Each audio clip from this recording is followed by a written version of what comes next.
In this episode of Non-Native Creative, I spoke with Toronto-based Ibraheem Youssef. Ibrahim's creative work has netted him a long list of awards and professional recognition, and he's held the title of creative director or artistic director throughout his career, but these days he simply refers to himself as creative. Ibrahim is Canadian-Egyptian, and he was born in Canada, where he lived until he was 9. He moved to Egypt with his family, where he stayed until he was 23, and then he returned to Canada to finish his design degree. His creative work has afforded him the opportunity to work with people from many different countries. He spent some years in Asia developing campaigns and other projects for clients from places like Hong Kong, Korea, and Singapore, to name just a few. This talk includes some advice for how to stand out in a very competitive creative market, as well as how to adapt when you find yourself in situations that are outside your linguistic or cultural comfort zone. We talked about the effects of social media on creativity today, and also why Ibrahim thinks that someone who has a lot of different side projects might be someone who knows how to think a bit differently. This was a super pleasant talk, so I hope that you check out Ibrahim's work and his cool side projects from the links in the description. Also, please visit patreon.com/nonnativeCreative to get a transcript of this discussion and other bonus materials. Your support will help make sure the project can continue. Enjoy!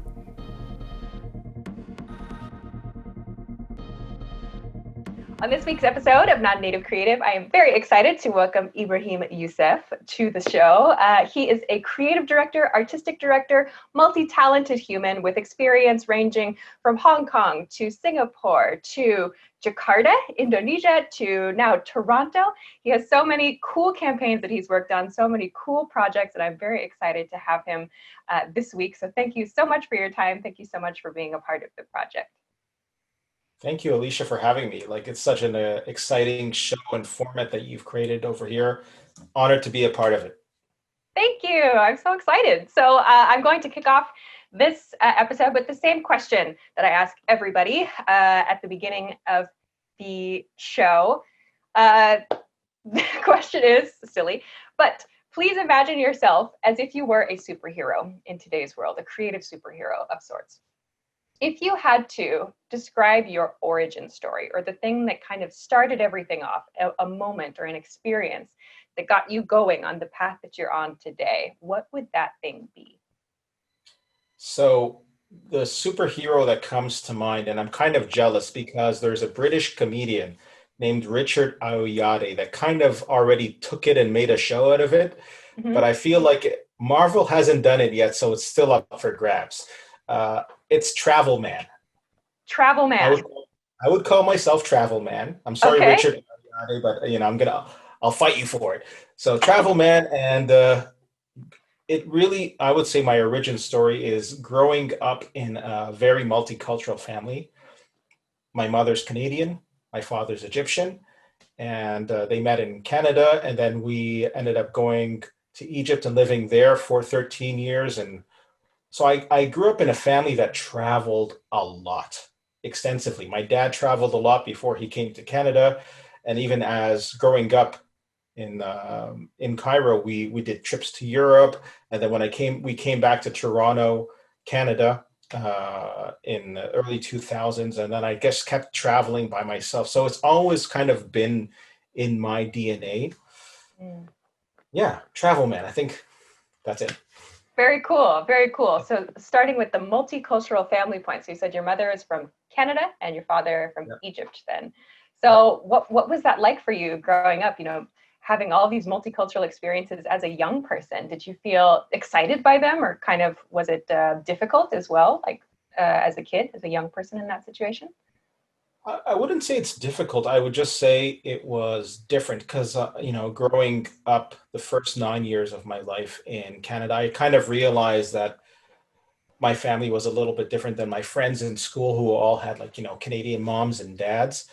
So there was this part of my upbringing in the first 9 years of my life, the Egyptian side of my family, that I wasn't too aware of. So I didn't really know how to speak Arabic.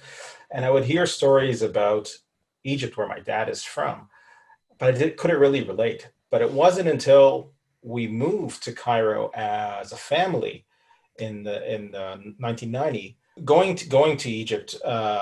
It was a very steep learning curve because suddenly I was this 9-year-old Canadian Egyptian kid in Egypt. I didn't really know anything about Egyptian culture. I didn't speak the language. Hmm. So for the first 2 years, you could say there was a little bit of bullying, right? Like, kids just tease who they don't understand. Mm. But quickly, I kind of like got a handle of the culture over there. And in retrospect, now from my position, I look back to that exposure that I got when I was younger. And I'm so, so grateful to both my parents for essentially giving me a little bit of Eastern and Western perspective. And it really kind of rounds things up, and it really helped me throughout my life and throughout my career to think from both sides, from both perspectives, and then kind of get a better idea of what other people and other cultures may think. So at the heart of my being is that duality, which is really, really interesting because I'm always considering things from two perspectives. I mean, the Hmm. East and the West is kind of the metaphor for that. Sure. Wow. Okay. So, was this something that you think you realized even as a young person, perhaps intuitively, and then were kind of able to put words to it as you grew older? Yeah, definitely. I definitely felt more aware of it and was able to articulate what that duality kind of felt when maybe like it started, I would say, when I came back to Canada.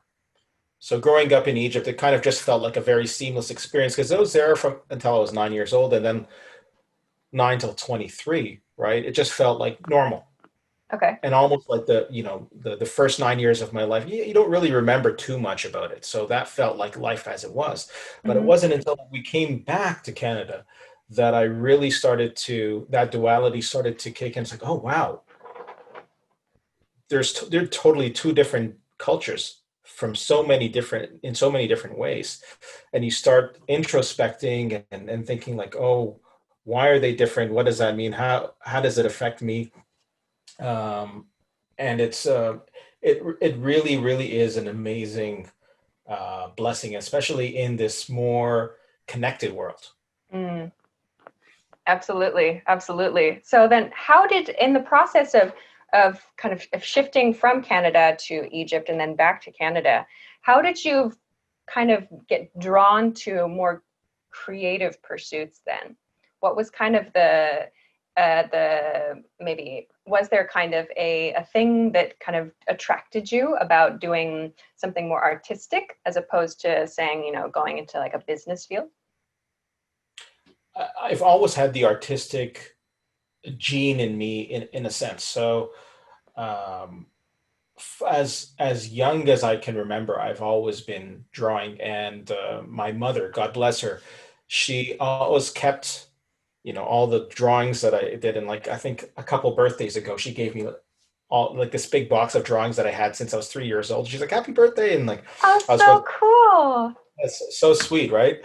Yeah. And looking through them, I'm like, "Wow!" Like, I was really, really, really active. I mean, one thing that I really consciously remember that kind of showed not just the artistic side from a very young age, because we all do drawings, but more the artistic slash entrepreneurial side Hmm. together, which is no surprise that I'm being creative for a living. So I started a comic book, and I drew the whole comic book. I drew puzzles, and I had different characters, different adventures, and different series. And I created a company.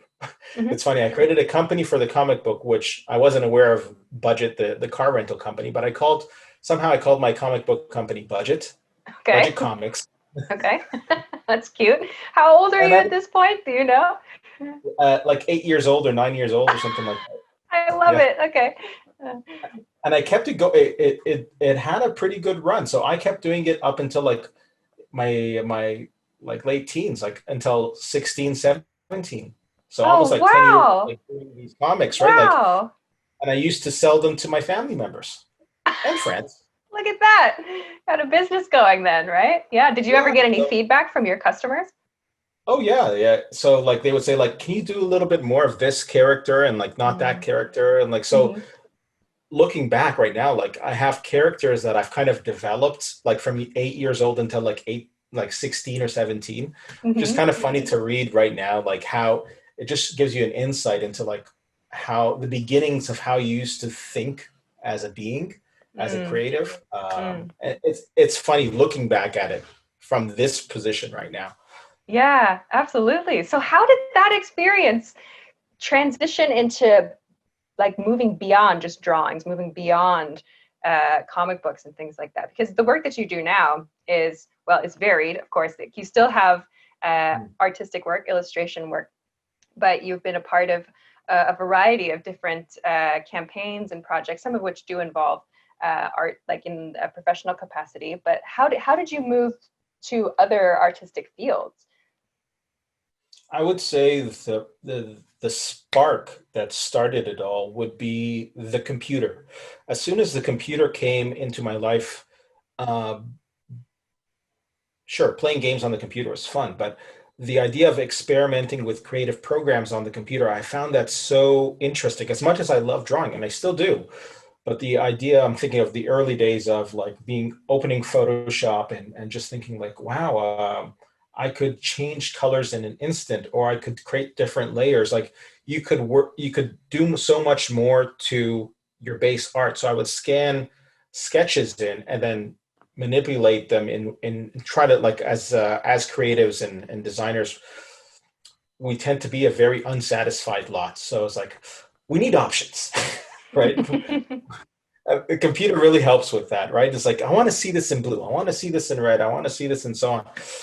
So the computer was the first spark to kind of open my horizon in a sense Mm, to a world beyond drawings. And then it just design. It was a natural evolution of, okay, I'm playing around with my drawings on the computer, but then the first time like a friend's dad I think asked me, he's like, oh, your friend that works on the computer, do you think he could like do a logo for me or something like that? hmm. Back in the early days, get a kid to do it for cheap or whatever, right? But Right, right. that it just gets you start thinking, you're like, oh, that's really interesting, like, oh, I actually, and for a kid, like, I made really good money doing that and I really like doing that as well. Mm, hmm. So like I think the combination of the options and the excitement of using technology to express creativity, but also what money can offer and the good income, like the possibilities that extra money can offer you, was exciting. It's like, oh, I could buy that cassette tape player that I want right now. Right, So I right. was like, oh, I think this is going to be a good career path for me. Excellent. Wow. So that seems like a very like concrete experience where you go, oh, I can do this for money. Like I can actually make a job out of this. Like that's a moment for a kid, I think, for that moment where you realize this thing that you like to do, people will actually maybe pay you for it. Like that must have been really exciting. So did that push you to encourage you maybe to pursue like formal studies of a specific design field? Yes. Oh, okay. So at the time when I started really playing around with the computer, I was in I would say, on a more serious note, I attended fine arts college in Cairo. So Hmm. I was studying very classical art. So I was doing a lot of sculpture. I was doing a lot of painting, wood carving, very, very traditional things. But I would finish college and then go 45 minutes on the other side of Cairo, and I was doing kind of like an internship in this graphic design studio called Okay. Pulp Pictures, right? So that was kind of where I would make money and kind of really hone my graphic design skills. It wasn't until when we came back to Canada and thinking, okay, what am I going to do now? Because I came back halfway through my degree. I didn't finish my degree in Cairo. I was like, oh, you know what? I'm going to get a degree in design. So I went to the Ontario College of Art and Design and finished my degree over there. And that's Hmm. kind of what formally kind of kicked it off. You're studying graphic design and the history of design and advertising, and you can easily transition into the creative field after that. I see. Okay. Wow. So it seems like there.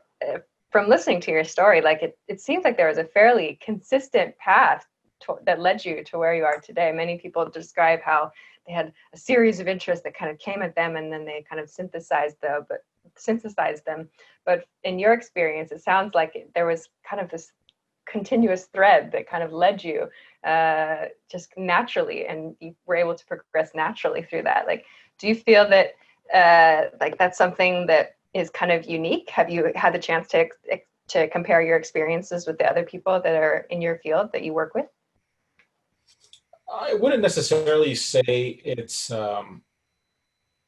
it's unique per se, especially speaking to my non-creative friends. Obviously, it's really anything creatives do is a mystery to my non-creative friends. Like the left brain, right brain thingy, right? Like those two. Like I have two brothers. One of them is an engineer. The other is a photographer. Right? Mm-hmm. Photographer, creative mind. We get it, right? But the engineer, totally different, analytical, very logical, literal being. And not to say that one is wrong or one is right, but two very, very different things. So amongst creatives, amongst my peers, it's you see that story, maybe not exactly, but it's a recurring theme in terms of how people reached where they were right now. They always were the ones that could draw in class, but nobody else could draw, and like they went into art school, and then they're like, oh, design, I could make money. So it seems to be similar themes throughout. Okay, I see. I see. All right, great. So then, if you were to kind of describe your role today, the your title or the position that you have, would you describe yourself as art director or creative director? How would you describe the kind of work that you do today? It's funny that titles is always such a thing I in the know, right? creative industries. Like when you start, you're like you're a junior designer, then you become a graphic designer, and then you become a junior art director, and then an art director, and then an Uh-huh. associate creative director. All these like hierarchy that you climb up the hierarchy, and it's I've kind of climbed the hierarchy from the bottom, almost like creative director, regional creative director in Hong Kong. I was a regional creative director managing brands throughout the APAC region.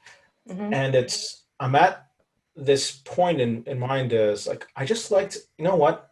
Less is more. I'm a creative.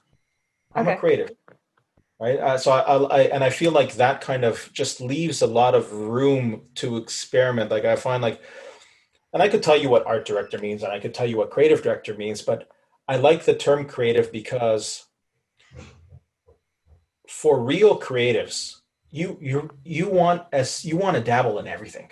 Mm. Like, oh, I want to do this, I want to do that, I want to do that. And like, so the creative to me is like the perfect term that kind of allows those interests to express themselves and manifest in the world. Cool, cool. Okay, so broadly then, you're a creative as your title. I like it. I like it. So you mentioned it briefly there then, like working APAC. I want to move the discussion kind of to an even broader set of cultures and experiences. Was there Mhm. something that drew you to working in East Asian countries and East Asian cultures, or was that kind of just like that you had an offer and you were willing to accept that offer? Like, what was the process there? So I've always been fascinated with Asian cultures, more specifically Japan. Mm, And it was always kind of in the back of my head, whether it's consuming and enjoying Japanese culture in its many formats. And around, I want to say 8 years ago, I started to think of it on a more serious level. Like, you know what? I really want to go to Asia. I'm going to start studying Japanese. hmm. So I was living in Boston at the time, and I would finish work and I'd go and take Japanese lessons twice or three times a week, right next to where my work is, with the hopes of going to Japan some days. And then 2 years after that, I finally thought, you know what? I think I'm ready. Let's go and try it. So I left my job. I got a one-way ticket to Tokyo, Oh, and I I arrived in Tokyo and I was staying in Meguro. So I've been to I you know later on I've been to Japan many times, but I was staying in Meguro, and I had a list of, people and meetings, and I was like, I'm gonna get a job in Tokyo. I'm gonna Uh-huh. cold call people. I'm gonna meet people, and it was insane. Like I was like going out and meeting people and cold calling. I didn't end up getting a job, but what it made me realize is that Asia's and if not Japan, but Asia isn't as far away. Isn't doesn't have to be a dream. It can be a reality with work. So I didn't get anything in Japan. I realized like it's much harder than it is, especially in my field. You really have to have like a really strong command of the language to work in agencies, or like Hmm. a really good connection to kind of get in. But I came back to Toronto, and I still had that bug in my head that, you know what, I really want to go to Asia. And I spent that year just kind of on LinkedIn, talking to people, seeing the job postings, seeing what's happening. And then I came across um, an agency that's looking for a creative team, which was J. Walter Thompson, JWT in Hong Kong. And I thought, who's going to manage that team? I went to their website, and I saw the structure of their agency. It's like, I feel like they could use another creative director. I'm just inserting myself in there. Okay. So I sent my resume. So I just applied to a position that didn't exist, Okay. and they turns out they did have a demand for somebody that they were looking for a creative director, but they just didn't announce it yet. And then 3 months after that, I was in Hong Kong. Never been there before, first time. So that was kind of my first foray into Asia. Wow. And that was in a managerial position? Yeah, so I was a creative director in Hong Kong, managing regional accounts. So two accounts specifically. So Ferrero Rocher, if Hmm. you like the chocolate, yeah. I am familiar, And yes. oh, I became very familiar with it, right? And Yeah, I saw that. I saw that campaign on your website. The one that was the Korea-based campaign. I want to say that I saw. yeah, Korea and Hong Kong, we did for Okay. APAC, we did a bunch of stuff. But yes, yeah, But that seems like a lot. So it's your first experience working in Asia. You're in a managerial role, and you don't have the language background to communicate with all of these different, I imagine, clients like Korea or Japanese. You mentioned like there are definitely like language barriers there too, like Chinese, I presume as well. Like, what that must have been a lot to try to handle at once. Like, how did you deal with being in that yeah. situation? Well, Alicia, let me tell you, it was very humbling, very, very humbling, because it was the first time in my life where I was not just among dealing with one cultural barrier, but many cultural barriers working across the APAC region. So my manager at the agency was a Canadian, and I think that what made things a little bit easier. And then we ended up, and there was a couple other expats in the agency. So for the most part, the language of business that happened within the agency and with clients was in English. So that was a huge step towards making things easier. Of course, let's say about 60% of the agency were people from Hong Kong, and in amongst their own groups, they would speak in Cantonese. And I'd know a word here or there, but for the most part, in important meetings, we'd all speak in English. Mm-hmm. Um, when it came to clients, we'd all speak in English as well, with few exceptions, certain clients where their English wasn't the best. So we kind of like translate as we go. Um, but I would say way more than the language was the cultural norms. Mm-hmm. I would say that was the real, not necessarily barrier, but like I would say learning curve or adapting to how different cultures do different things. Like just off the top of my head, one of the main differences, and I'm going to generalize a bit, even though I don't necessarily like doing this all the time, but let's say between like Far East culture, Asian cultures as a whole, for the most part, and the West, is if you have an issue, whatever that issue is, in the West, it tends to be a very direct approach. We have this issue. Let's talk about it. Here's the thing. Let's put it in the middle of the table. Everybody in the room is looking at it. All right, what do you think we should do? What do you think we should do? Let's deal with this directly. Okay, we dealt with it. It's done. in Asia, for the most part, from my experience, it's a very indirect approach. And it varies from culture to culture. Like, the indirectness in Japanese culture is different from the indirectness in Chinese culture, in Korean culture. There's levels, Mm-hmm. but the common thing is indirect. You have to kind of maneuver your way around it in a very delicate sense too. Mm-hmm. So that was the huge learning curve to me. I wasn't really used to that, especially within the creative industry. A lot of times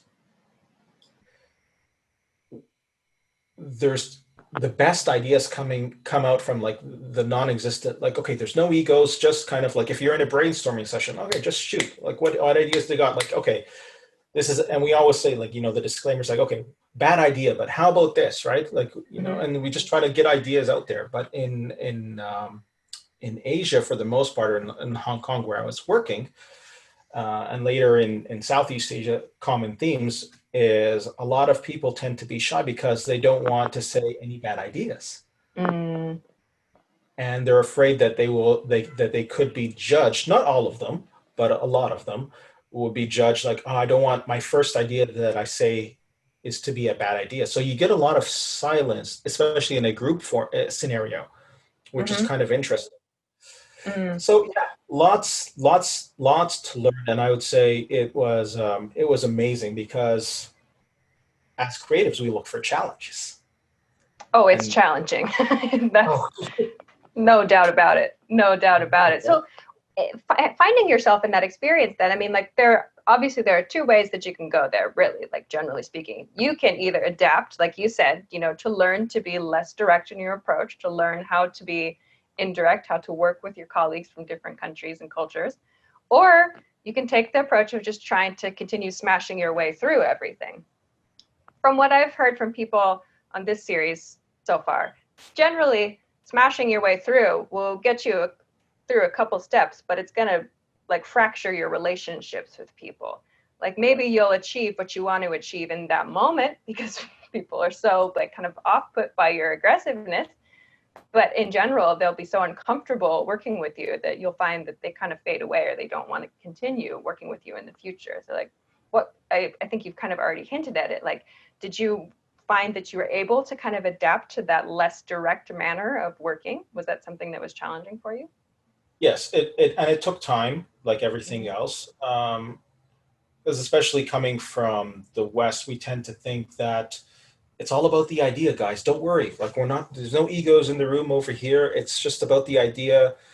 Um, and nobody's judging you. No, he's not judging you. She's not judging you. I'm not judging you. Nobody's judging everybody else. But so there was a couple kind of like trying to trying hard to kind of like, let's work this way, but then realize that you are one and they are the culture. You're coming to their culture. You need to adapt to their culture. You may be able to, it's in a sense, it's short term versus long term. What's your view? You can, Mm. as you said, to use your term, like you can smash your way to like short term benefits, but are you there for short term benefits or are you there for long term relationships? And Mm. especially when dealing with clients, it really is all about long term relationships that you want to build over time. It's building trust. And then after a lot of hand holding, and once you establish that trust, then surprisingly there are those gaps, there are those moments where you can get ideas through, or you can see a different perspective or shine a light on some different way of thinking, and it's that moment where you're like, oh, but it takes time. It takes, you need to be in it, as you're aware of, I'm sure, right? It's a long haul effort. Mm-mm. But that's something that I've come to appreciate. And it is a two-way street too, I've found. Like after you've established that relationship with somebody after many years or whatever, maybe you come to them with an idea or something, but sometimes someone will come to me with an idea, someone I maybe never really expected. Someone would come to me with an idea and there'd be a moment where I'd go, oh, wow, that person trusts me with this idea. Like that's kind of a special moment too, where you realize that you've established that bond with this creative person and, this person that's in your network. And think like, wow, like, just by working, as you said, to like maintain and keep those like long-term relationships and to continue to build that trust, like you might be surprised, I think, like what little things, bubble to the top from time to time. But I'm curious, like where our discussion is focused right now on your experiences in Asia. I was wondering, how does this experience compare perhaps to working in a professional environment, like if you have experience working back in Egypt? Like are there any similarities, or what are the similarities and differences in professional and creative culture there? So I didn't work too much in Egypt. Like the when I was interning in this design studio, it was 3 years. So I really it's hard for me, but I do have a lot of friends that I'm still very much connected with that are in Cairo. So I can speak in a vicarious sense. I'm aware of their experiences. The work culture seems to be very different in a sense. Uh, I would say more on the Western side of things. Egyptian culture tends to be very expressive and almost like an extreme version of the Western culture in a sense Really? where it's yeah like it's very much like a not I'm trying to find the word, like not a machismo culture, but it's very much like a shouting match sometimes, like the loudest idea wins, not necessarily the best idea wins. Okay, okay. So it's a very vocal culture. It's almost like the expression that you see in the West, but to an extreme. Mm. So it's I'd say it's very different, but I don't have that much experience working in that part of the world, so I can't really say with that much certainty. I Yeah. see, I see. But still, that's very, very interesting. Like to imagine, like the what, like that kind of American or Canadian mindset, like amplified. That I'm so Yeah. curious about that. Cool. So then, given all of this experience, all of these different cultures that you've worked with and projects that you've worked on, how would you say that all of these experiences have influenced and contributed to the way that you approach your work today? Considering multiple perspectives, Mm.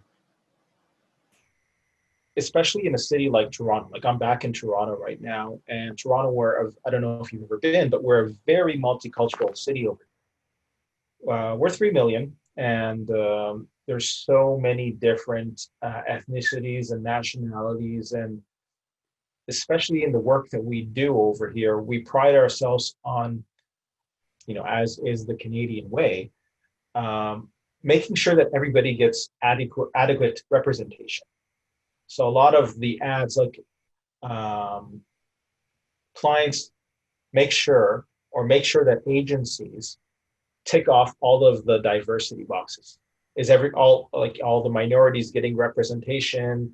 We don't want to for it to skew to like one ethnicity or one sexuality. So there's a very broad thing. So having that global perspective really helped me coming back over here to Toronto to kind of convey that in the professional communications that I'm working on. I see. I see. Okay, fantastic. Then, continuing to kind of to talk about your professional work, but moving in a slightly different direction, I wanted to ask you a bit about the recognition that you've received for your work. So, looking at your website, there's a long list of recognitions and awards that you've received, and it's a topic that's come up here and there throughout the series. Actually, a French creative director, a woman who worked in Sweden and is now based in Japan. Her comments about like recognition and awards. She was saying that like a lot of people kind of tend to chase those things, tend to chase recognition or look to receive some kind of praise for their creative work. As a person who has received some professional recognition, I was wondering about your thoughts. Is it something that creatives should use their energy to pursue those kinds of those awards, that kind of recognition in their work, or is that something that they need to be actively working towards achieving, or is it better, you think, to apply your energy elsewhere? I've had many different stances on that topic throughout my career. There's at times where I was really award driven, and there's other times where I thought it was very superfluous. And now I have a very balanced outlook towards awards recognition and their role within a creative career's journey. I think they're important um, for a couple reasons. One of the first reasons I'd say is it makes creatives aware of certain standards that exist, certain global standards. So when you aim to get global awards, you're aware of like, okay, that's the standard. It elevates the standard of your work because you're working towards that level. You want that level of recognition. So that's always nice in terms of elevating the standard of one's own work. And then the second thing is as a tool for career advancement. So it really, like, as somebody like myself who I've worked in the States, I've worked in Canada, I've worked throughout APAC as well. It really helped. It makes moving around the world easier because it's kind of like the currency in a sense, or like, oh, you've got a recognition from Cannes or from Clio's. Like, I understand it's a common kind of like understanding of like the level of quality that you operate of. So it really helps one advance in their career. I That see. being said, I do think it shouldn't be your whole life as a creative. I would say it should be less than half. Like, I would say like maybe 40% of your focus should be on awards. The rest should be on life. Just as simple as that, because you need to be inspired and fueled from all these original ideas that creatives that you're going to come up with as a creative. They need it's only going to be as original as the life that you lead. So if you lead a life that is very awards driven and all you can see is, and I know a lot of people like that, and I mean, a lot of them are very, very successful, but it's almost like, I mean, excuse the term, like inbreeding, right? You're just consuming what the industry is outputting. And all your inspiration, all your exposure is just to what the commercial culture is feeding you. Watch movies, go out, live a creative life, go on adventures, and try to think beyond just the awards. Awards are important, but it shouldn't be everything.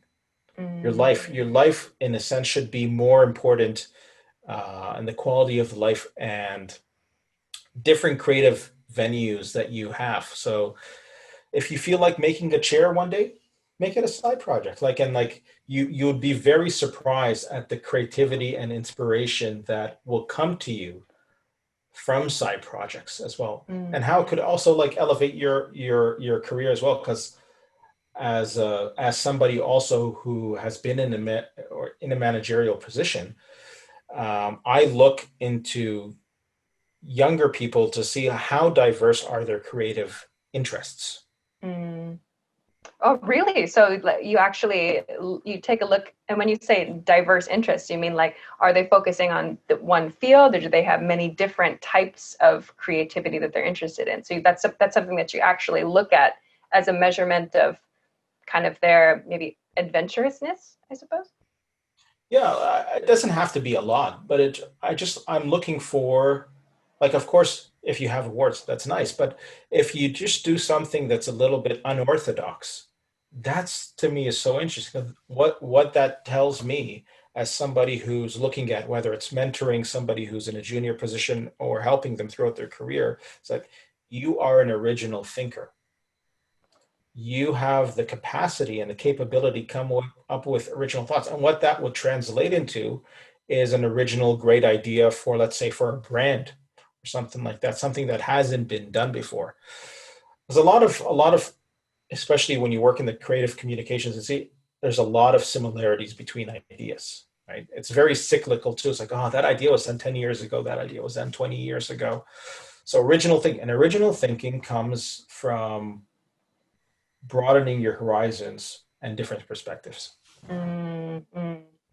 I completely agree. Completely agree. And I want to use this topic. I think this is the perfect topic to segue into a question that former guest on the show, Sharif, has sent to ask you during our discussion today. He asked, does the current age of social media have a positive or a negative effect on creativity? It's a big question. Yeah, I'm trying to think. The current age of social media meaning like how long it's been around for is. My understanding of this question is does the environment itself of social media and the consumption of creative Oh, projects via currently, social yes. media? That's my understanding of this question. Yeah. Oh, like the age that we're living in. Okay, yes. Yes, yes. On creativity in general, I would say yes, because a lot of times, like if we look at, phones over here, like the show Black Mirror. Yeah, I've heard only like, what's the best word to use here? Everybody who watches it says it's so good, but you can't ever take it back. So I'm afraid to watch it for that reason. Like It, I it's dark. that's what I've heard. That's what I've heard. And especially in like this, maybe like this year is not the best year to watch it. Like we're already Right? going through some weird times. So, but it's very enjoyable. It's very intriguing. But the reason I'm mentioning it is like it's Black Mirrors and references like they called the show based on the screens, right? Black Mirror, like Mhm. the dark side of technology. That's what it is. Okay. I like to call them black holes. So I like to call these things black Okay. holes. Hmm. The reason, Interesting. This, yeah, yeah. yeah, well, yeah, go ahead. Yeah. Oh no, no, you. I want to hear about black hole first, and then I'll pick up. Mm. Yeah. So the I like technology, and I'm always fascinated by what it can offer and the new horizons that it opens up. But a lot, especially with social media specifically, as Sharif is talking about with reference to creativity, it sucks you in. Like all of these programs, if you don't really have your willpower and your motives and your goals aligned and in check, you can get sucked in. That's why I call it black hole. You just get sucked in. Like you open the Facebook app, you open the Twitter app, and before you know it, like it's designed to keep you in the app. And from a graphical user interface, from a design perspective, I get it. You want to maximize the time that people spend with your app, so you can say like, when you go to advertisers, like, look, on average users spend like 2 hours a day on the app, so like, the chances of them seeing your ad are like, 40%. You want people Hmm. to spend more time on the thing, but what that ends up in doing is that, well, it's a time killer. Just kills time, and like a lot of times creativity needs time to manifest, doing things that are just more than just staring at a screen. So I find that to be a very dangerous side effect, and it's very it's very hard for a lot of people to control. Absolutely, because exactly as you said, they're designed to keep you there. Like there's a hook like in every single one of the apps that's designed to make sure that like you feel good about opening the app and checking your Instagram feed or whatever. And all of us are, are vulnerable to it. I know like there's so many days where I go, oh my gosh, how long was I on my phone? I can't believe it. And I just feel like disgusted with myself. There's a new word actually that's been going around the last several months. I think has been picking up speed because the world news is overwhelmingly negative these days, and it's in reference specifically to Twitter. I think the word is doom scrolling. They describe the act of sitting on Twitter and just because there's the endless scroll now, right? So people who will read news story after news story after news story and just they find that they just can't stop, or hours pass and they've been on their phone and they're like, oh my gosh, I've been doom scrolling all day. And I'm like, that's such a great word. That's such a great word to describe that activity, and the feeling that you have afterwards too, that like you feel like you need to read to try to keep up with all the information, but then you feel so bad afterwards. So it's true. Like, but so my thinking is like, if you can inject a little bit of like something creative or something interesting, something to kind of disrupt that activity, then that's good. But as you say, it's really hard to do. And it's unless you go into it, unless you open the app with a goal, it's so hard. It's so hard to stay focused on that. But I Speaking of wanted phrases, to, yeah. sorry, speaking of phrases, I wanted to ask you something since you're in Japan. I Mhm. came across this phrase, and I think, I mean, I don't know if I'm going to say it exactly. Maybe you'll know the exact way of saying it. I think it was from like a Japanese theme park at the beginning of Corona, and they were saying like scream inside your heart or something like that. Yeah, that was the literal translation. Because the English got so much traction, like the word in English, we tend to say like in your mind, right? Like think about something in your mind, or process it in your mind. But in Japanese, the word is, instead of saying think about something in your mind, they say like use your heart. Like that's the vocabulary choice there. When they said, like, we would have said like enjoy it in your mind, or enjoy it quietly in your mind, like in English, it came out as scream inside your heart in Japanese, which is not wrong. But hilarious. So that's one of those situations. That's one of those examples of things I just love, where it's like just the right combination of words, like that are just like so wonderful, and they communicate this idea that's oddly appropriate for the situation too. Like so many people took away that phrase and said, "This is just 2020 for me," like. Yeah, it's I loved it. As soon as I heard it, I'm like, So yes, yeah, funny, so I love funny. it. But I wanted, like, on a slightly more positive shift, I wanted to go back to, you were talking about people describing the smartphone, as a black hole or as a black mirror or whatever. And it made me think of a project that I worked on many years ago with a group of architects. This was part of my former job. And they were talking about the issue of social media with relationship to architecture. And one of them, in one of the interviews that we did, the architect was talking about smartphones. But in this case, he was talking about the potential to see a smartphone as a window. So not just as sort of a time suck, or as kind of this reflecting thing, but as a window into another person's experience, or into another person's world. So I've kind of been trying to think of it more in that way. Like how can I use my phone, or how could I use my various devices and my the tools that I have as a more of like a window, or like, I mean, there's that Twitter app like Periscope as well, that was around for a little while. How can we use them more in that way, and less as these black holes as you describe them? Because I think that like there is undoubtedly the potential for both of those things to happen, but because they're designed to be addictive, we tend to fall more into the hole, unfortunately. Yeah, it's a tricky balance because for example, I love Instagram. I absolutely love. It's my favorite app. It's a very visual app, and I love the fact that they introduce video. And I get so much inspiration from there. Just whether it's if I want, I'm like, you know what, 80s aesthetic, and you just put it in, and you just get exposed to so much visual stimulus. So I do agree with your friend who said like it's kind of like a window, but I guess the danger, because especially coming from the creative industry and being aware of the graphic the main motive of a graphical user interface, and a corporation having an app, is to get people to spend more time on them. Because I'm a little bit aware of that, it's this tricky balance, because like yeah, I could easily spend 2 hours on Instagram, but is that the best usage of my time? So Mm-hmm. it's kind of like you have to like, it's like, I love you, okay, but I want to Right? I know. yeah. And it's so easy. It's like, I think of it as like a snack. Like it's the same feeling as like when you feel a little bit hungry and you go to your refrigerator and then to your snack cupboard or whatever, and you see what's there. For me, that's like mentally like switching between like Twitter and Instagram and like YouTube, something like that. It's like mentally I want a little snack, and then I go between all of them all throughout the day going, oh, what looks good here? I'll consume a little bit of that.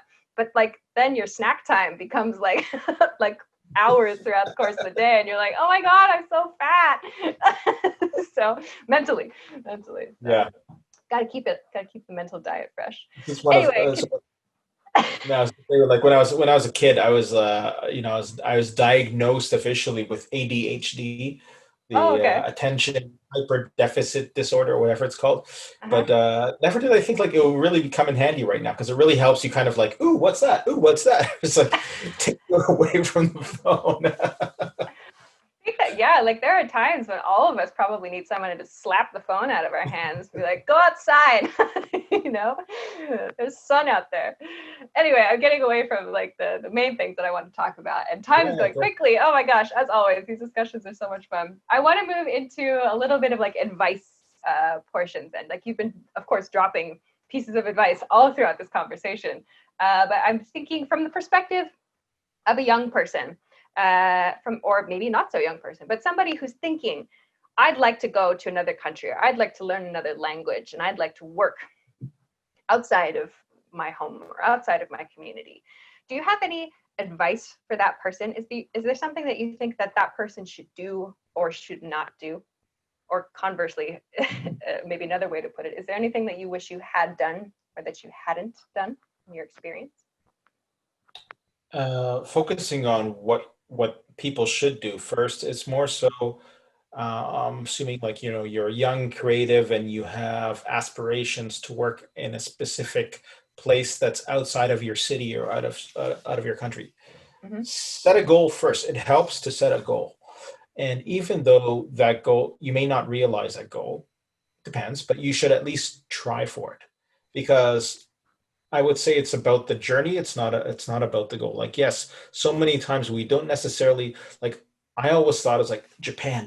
I really want to go and work in Japan. Like, sure, it would be great to work in Japan, but I ended up working in Hong Kong, which is also really cool too, right? And I still got to visit Japan a lot. And so you never really know what your future has in store, but you have to try. You have to, and it's easier to try when you set goals for yourself, whether it's like, okay, like these are the companies or this is the city that I want to work in, and start doing some research. And this is really the power of the internet. The internet made doing research and reaching out to people so much easier. And the one main advice that I would say is like, as much as you're doing reaching out in a digital form, I would ask, or I'd encourage people to consider physical forms as well. So what I mean is emails and reaching out is just so easy. And especially if you're trying to reach somebody in the creative industry in a managerial position, they're easily getting like, 100 or so emails a day. And like your email will just be an email in the middle of those emails, right? Especially if you're like, hey, can you look at my stuff? I want to come and meet you. I kind of want to work over there. But what a lot of people undervalue the importance of is, what if you sent a letter? What if you sent a package? Mail. Mail is still very amazing, and it doesn't have to be much. But when somebody gets something physical, the power of something physical in this digital world that we live in, that's the advantage. And that's one thing that I've always kind of said to young creatives trying to like make it in business. Think of what everybody is doing, or think of what most people are doing, and try to do not that. Try to do something different. Because that's it's all about standing out. So stand out in your own way. Like if a lot of people are just like, like if we're looking at applying for jobs on LinkedIn, it's really easy as a young creative. It's like, oh, easy apply, easy apply, easy apply. I'm just going to, it's like shotgun my resume out into the ether. But what if you sent a package? If you have a specific, if you really want to work for a specific agency in mind and you want to target it, send them something. Find somebody, find a name, try to establish a relationship with that name. Send them something, and even if they don't end up hiring you or talking to you, trust me, your effort will make an impact. And who knows? This is a business. It's all about connections, and one thing can lead to another. Is this something that you had experience with personally? Have you sent like digital or physical objects to people and in an effort to network with them?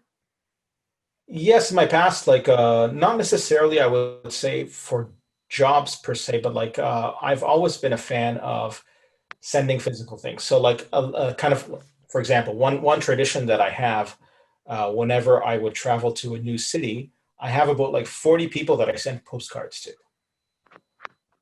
So I have my list, and nothing elaborate, just kind of like, a little short, sweet sentence. But like I like the ritual of, if I'm in a new city, I go, I find some cool designer postcards. I go get the stamps. and I spend like a couple hours in a coffee shop. I like the idea of like sitting in a coffee shop in a different city and just like taking my time, like writing the postcards, sticking the stamps on there, going to the post office, and the feeling of receiving a postcard. My friends have always told me, it's like, it's just so nice, right? And so, the tradition. So I like the idea of like the physical touch, which is kind of funny if you think about how the times have reversed what's happened. If you think about the first email that you ever received and how exciting that was. Oh, I don't know if I remember. I was probably 12. But it was probably like the idea of a computer and an email was like, oh my God, Right? Hotmail account? I could sign up for Hotmail for free? Instant messages? Oh my gosh. I was stoked about that. Yeah, it's true, Isn't that funny now we get excited about the physical things? Because that's absolutely true now, like those rare occasions when you receive something physical from someone who's taken the time to, prepare something physical and write your name and address on a box or on, an envelope and taken it to the post office or whatever. All of those things, like, wow, that's really special. There's something special about that now. Especially this year. Think, Alicia, about this year that we're living in, where the physicality and the social distancing and the lack of intimacy and human connection and hugging and handshakes. And the fact that everything has turned digital, everything has become online, whether we like it or not. And everything at one point will return to normal, but I think there's going to be a huge desire for the physicality that we may see like a resurgence in our culture, common culture, for the act of doing physical things. I think there would be a lot of cravings for, like, I mean, I'm sure you really miss hugging. Like, I miss hugs. Oh, I miss totally. hugging people. Totally. I miss just, yeah, getting together with my friends and giving each other hugs at the end of our dinners together and saying Yeah. goodnight. Oh, yeah, absolutely. Yeah. All those little things that just poof, gone. But of course, in Japan, hugging is maybe it's not that common. That's true. I'm, So that I'm that's something that I did with my non-Japanese friends. Though, non-Japanese. I mean, you get close with, with Japanese people too, and then, they hug as well. Maybe not as much, but It's the hug. One person does like this, and the other person goes like that. Well, I suppose that's probably a situation though. Maybe there's more than culture going on there. Maybe that's somebody that's a little uncomfortable in general. I don't know. But because time is going quickly, I've taken so much of your time already today. I want to make sure that we have a chance to talk about the Yeah, last of couple course. of things I wanted to ask you about. Thank you for all of your really cool and interesting advice, especially about the physicality thing. I'm going to think about that for sure. I want to ask then about some more forward-looking things then for you. Do you have a next project or a next thing that you're considering pursuing? Something physical or digital, or perhaps like a new thing that people can look out for? It's also kind of a place where I thought I'd maybe mention your YouTube project that you've been working on, kind of this travel video as music video, if I'm understanding that correctly. Mhm. Is Yeah, there like, something that you're working on next? totally. Yeah. So I've always, as a creative, I've always been interested in so many different things, and I always have so many different side projects on the go. And ever since the inception of social media, I've loved kind of like representing myself on there and sharing things with friends, but it was all quite fragmented in a sense. Like, what I was doing on Facebook was different than Instagram, was different than Twitter. And one of the benefits, this is one of the weird times, like there was a benefit of COVID. Like, yeah, one of the benefits of this COVID time is I started thinking about, like, I'm doing all these things on social media. Why don't I just unify it in a sense and kind of structure it in a more creative way? I was just kind of like doing it for fun, like, oh, there's this, there's that, there's this, but let's structure it and let's plan it. And like, how about, and I found YouTube, the idea of doing a YouTube show, a YouTube content channel, was the best way to manifest that. And an episode, as episodes in a sense. And my YouTube channel is called Good Morning Ibrahim. My name is Ib, that's my nickname. And I've always been fascinated. Morning is my favorite time of day, and it signifies to me so much hope and so much potential. It's the beginning. It's all about beginning. So I like the idea of a show. It doesn't always happen in the morning, but it's more positive shows, positive messages. Whether it's me doing adventures, and there's a couple episodes where I'm discovering the Toronto street art scene. I'm discovering like what's happening with social distancing in the park and talking to people, and or I'm interviewing people like you're doing right now, and kind of like seeing like, oh, what makes them I'm naturally like yourself very curious, and I get a lot of inspiration from other people as well. So that to me was a perfect venue. It's like, oh, I'm gonna start a YouTube channel, and then I'm gonna continue. That's like a perfect way for me to do planned adventures. I like the idea of like, okay, I'm going to like in a couple of weeks. I just came back from Montreal visiting my youngest brother, and I filmed a whole bunch of content over there. Like, we went to like antique shopping together, and so I'm gonna upload those episodes too. And then in a couple of weeks, I have a friend of mine, another creative director, and he's been doing for the past, I think, 6 7 years, this rock skipping event. So he has like this huge gathering on the beach, and it's a rock skipping competition, and he has like prizes and that kind of thing. So that's an episode too, right? So Interesting. yeah, so I like the idea of like a format that has lent itself to a very um, articulated, organized way of expressing my creativity. Yeah. Yeah, it's YouTube is a very interesting beast. There are so many moving parts to it, and I know that for most people looking from the outside, it looks like just a video. Like, sure, I can just take a little video with my phone on the street and then I'll upload it to the internet and all these people will watch it. But there's so much room within that to explore and to create, and also to find out like what kind of video editor you are. Like you learn so many like skills that people maybe don't see on the surface through making content for YouTube.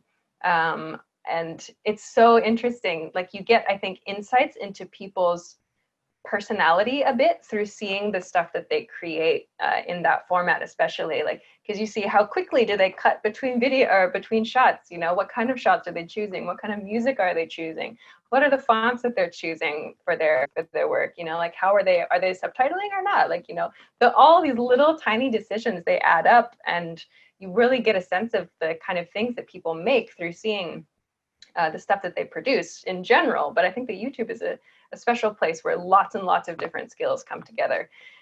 So like I was actually before our discussion, I was looking at your YouTube channel. I watched a couple of the videos that you put out there. The one that you had titled like the most dangerous park in Canada or something like that. That one about social distancing, where you were like, nobody's social distancing here. I feel like all of Toronto is here. I've been thinking that about some parks in Tokyo. But the other one, the one that I really, really liked was it was a Egypt video. You have this video about like travel to Egypt. It's like there wasn't any monologuing. It wasn't like, video on the street. It was a series of shots, and then like a really upbeat music that you've chosen. But I wanted to ask you, because I think this is a cultural point or language point that flew over my head when I was watching it. There's one part in that video where there's like faces that appear in like pink and blue circles, and it seemed to be timed to the music. What is that? What was that? I was curious about it. Everybody has to go, if you're listening or you're watching this, you have to go and watch his video on his travel channel now. Yeah, so like that Egypt video, as I think you referred to them as travel music videos, which is spot on. That's exactly how I see them as well. Like, coming back from travels to kind of like, instead of like dumping a photo album on Facebook, it's like, I went to, Egypt, or whatever. I was like trying to express it in a very interesting way and like sync it to me. I've always been fascinated with syncing video to like a song that I like. So the song that is in that video is by this electronic ensemble from Egypt and Greece. It's kind of like a mix called Shabaka, which means the net in Arabic. And the the name or the person is like the faces that are coming up are corresponding with names. So that what is being said in Arabic is names of people. So I think it's like Ashraf or Hamedo, and like these are all names. But what the faces that I put on there, they're of like the first name that comes to mind of a celebrity in Egypt. I just kind of like put it on there. So like Okay. all of those are like so for example, like if I were to say like Brad, the first celebrity that you think of was like, oh, Brad Pitt, obviously, right? Hmm. Or like Nicholas Cage. So I kind of did the same thing, but within Egyptian culture. So it's very inside like Egyptian culture. So like you're seeing like all of these, like one is like a TV actor, one's a football player, one's just like so and so, and they just kind of like come up time with the music. It's a Hmm. little funny bit, but like if you don't know who these are, you're like, okay, what the hell is going on? No, but Right? I kind of could guess that like there was Yes, some that's joke pretty that good. was Yeah. happening there, and I was like, I want to be in on this joke, so I wanted to make sure to ask you about it. Like, yeah, but I enjoyed watching that because it was so like one of the issues is a total side topic, but like a lot of like YouTube travel videos, like there are a lot of great things out there for sure. But I guess I struggle sometimes because some channels make it like really fabricated. Like the host will be like kind of phony feeling, or and this is true of like major network shows as well. But like I think that might be the first time, or the first time in a very long time, that I've seen a travel video with no like host, and it didn't feel manufactured at all. It just felt like these are real scenes that I'm seeing, and it had a sense of humor about it too. So I liked it. I liked the video. Yeah.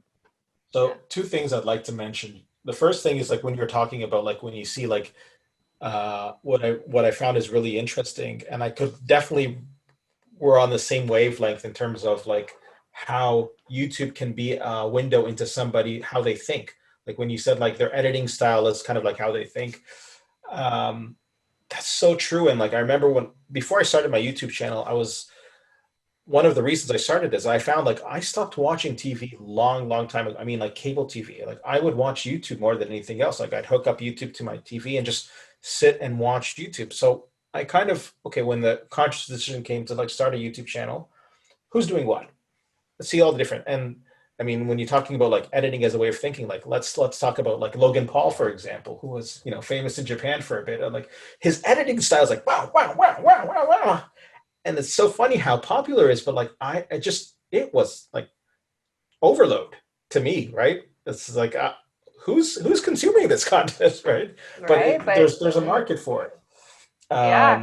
Yeah. But And I mean, you see the same editing styles reflected in like TikTok videos, for example. yes, It's like there's a very like there's essays that you can read now about this topic, and how the way that videos are edited, and even the way that YouTubers speak, has been kind of shaped by the platforms. It's a fascinating topic, but a whole different discussion. one of my favorite, and the second thing is one of my favorite YouTubers that inspired me. I really like how he go about doing his content Hmm. is in Japan. Chris Broad from Oh the yeah, I Abroad. know. Yeah, yeah, I know of him. I have not met him personally, but yeah. Yeah, so I came across this channel recently. It was this year. I wasn't really aware of it before this year, but as soon as I came across it, I was like, it's so interesting, especially discovering somebody after they've been doing content for like 6 years or 7 years, and you're like, oh, there's all that backlog of content You can to binge. discover. Yeah, to binge and but I really like his cadence in terms of he's kind of like the anti-YouTuber. Like he pokes fun a lot at like what is supposed to be done on YouTube. Hey guys, and Um, like and subscribe and all that kind of like the stuff.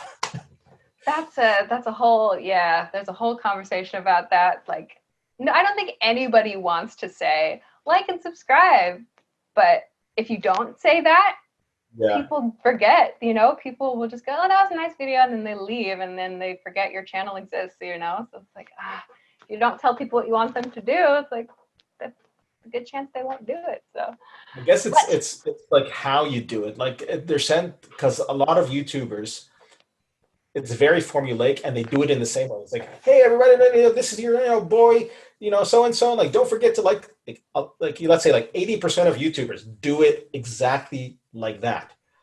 And I guess is like I'm not necessarily opposed to like that because I get it. You want people to like and subscribe to your channel, Mm. but it's how you do it, Mm-hmm. right? I think how you do it, there's a lot of like, that's where creativity can come into play. Like, having a little bit of fun. Like, okay, you want people to do that, but what's up? Like, get them in on the joke.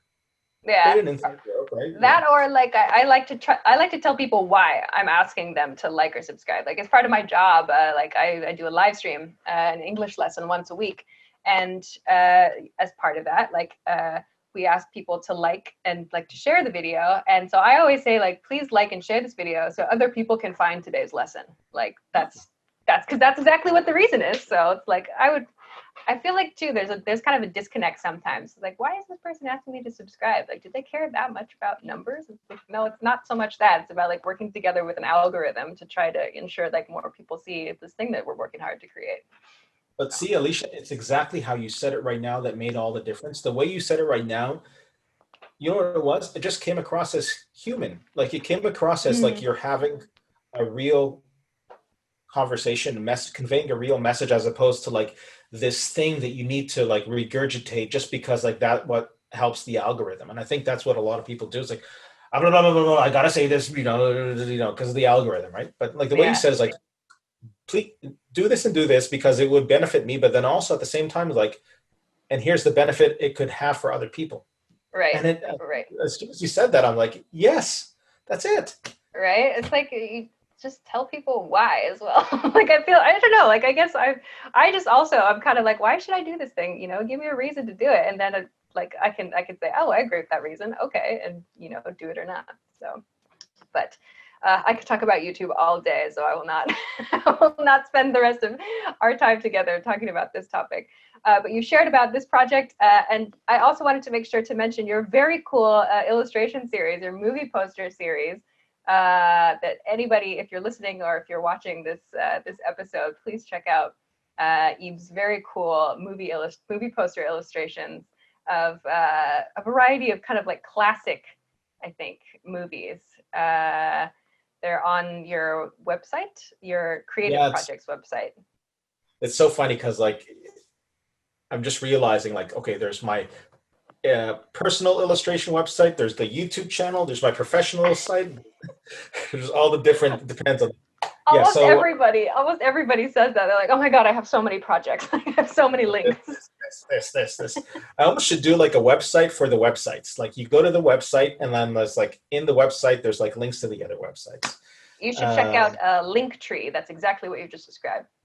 Oh, I'm going to write that down right now. I will send you a link to Linktree so that you can see it. But basically, lots of, and this is maybe good for other like digital creatives who are watching and listening. Linktree is popular on places like Instagram, where you can only put one link in like your bio or whatever. So you put a link to your Linktree there, and people click on that, and they get like a list of like 5 links that you've chosen, like your homepage and your online store, like your latest interview or something like that. So you can That's update it. exactly what I need. That's so cool. Right? Yeah. So that's a good little tool, a little tip for everybody here at the end of our conversation today. So given that, I will put all of your links in the description for this YouTube video and for this podcast. So everybody watching and listening can go and check out all of your cool projects, side projects and main projects, and learn more about you. And is there any place that we can find you on social media to follow you along? Yeah, this is the unification that I was talking about. So, good morning, Ebe. Okay. You'll find me everywhere. So you look on whatever you look on, you'll find it. Got it. Okay, I'll put links to that in the description as well then. Fantastic. So we've reached the end of our time together. Thank you very, very much for all of your insights and for sharing about your experiences. I really enjoyed hearing about this. And as always, I feel like I could continue talking to you about so many I was going to different say, like, interesting things. I know that feeling now. It's like, I don't want this to end. This is such a cool. Right? I always feel that way at the end of these. I'm always like, wow, this is such a cool person. Like, I always hope, like, we have more time to talk, but this is set time for the series, so I'll end it here. But if you have any final thoughts that you would like to add, now is your chance. Stay positive, guys. I know this has been a rough year for a lot of people, but even though sometimes I may forget, if we tend to think about the cup is half full, half empty analogy, whether like, are you a half full person, half empty person? I like to think, And I don't always remember this, but when I do, it really brings me comfort. The cup is always full because we need air too. Excellent. I love it. I love that positive feeling at the end. Thank you so much for your time today, Eve. It was wonderful to chat with you. Thank you. Thanks so much for watching this episode of Non-Native Creative. If you liked this episode, please make sure to hit the like button and subscribe to the channel if you haven't already. Feel free to leave comments about this episode in the comment section too. Please make sure to stop by the project Patreon at patreon.com/nonnativeCreative. Patrons can get access to Patreon-only discussions, bonus behind-the-scenes media, interview transcripts, and access to patron-only live streams. Your support will help make sure the series can continue to share exciting, interesting stories from creative people working across borders. Thanks again for watching. See you next week.